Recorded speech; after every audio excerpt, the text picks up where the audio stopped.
Разбирам вълнението на всеки един от вас в днешния ден. За голяма част от вас живота ви е преминал в тази сграда с нашите ученици. Тук е основно младостта на мнозина от вас. Аз се радвам, че виждам лица, които са отдали целия си живот на възпитанието на децата на община Средец. Наши гости са кмета на община Средец, инженер Иван Жалов, господин Георги Дълцев, началник на регионалния инспекторат на образованието, почетният гражданин на община Средец Димитър Терзиев, бивш директор на едно от училищата в нашия град. 25 години от историята на едно училище не е много. Училищата празнуват 100-150. Ние не сме поставили началото, вие всички, които работихме в тези училища. Основно училище Кирил Методий, Пиеско Христо Ботев, 1989 година, прекрачихме този праг и образувахме един нов колектив, който за тези 25 години създаде свои традиции, създаде свой стил и смея да твърдя, че нашето училище се утвърди като водещо за образованието в общината Средец и не само в община Средец. Преди да продължим работа на нашия тържествен педагогически съвет, нека да дадем думата на нашите деца, които искат да ни поздравят.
Групата по СИП, детски театър, втори клас,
забравям.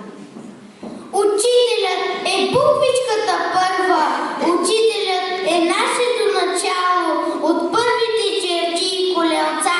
Той щедро знание за нас раздава и посоки към добри дела.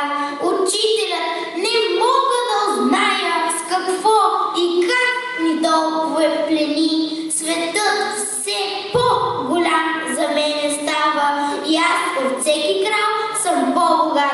И никога няма да забравя слънцето над училищния свят. Аз знам, че днес, когато си далече от своето учителско бюро, децата си пораснали ще видиш, запомнял си ги с обич и с добро.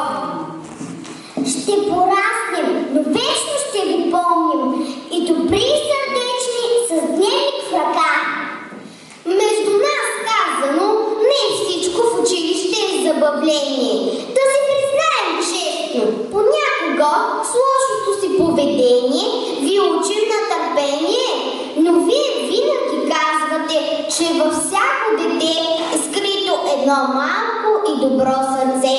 Вижте, сега пред вас сме наредени, всички ваши сме деца.